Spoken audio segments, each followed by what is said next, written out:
Open natin yung ating mga pinamili sa Gardenia Factory. Una, we have here gardenia na, syempre, regular na gardenia. Next, meron tayo nito, cream cheese roll. Next, meron din tayo dito, cream roll na butter sugar. Another cream roll na chocolate. Then cream roll na cookies and cream flavor.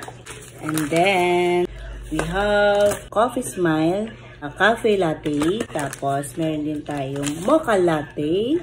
Next, meron tayong binili ding mga buns. Puro chocolate to. Yung fan bun nila na chocolate.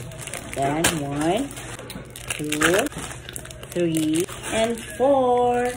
Tapos, meron din tayong muffin chocolate. May banana to, kaso nakain na namin sa bus.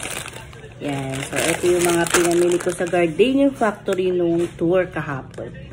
Sabi nung guard doon, ito daw yung pinakasarap.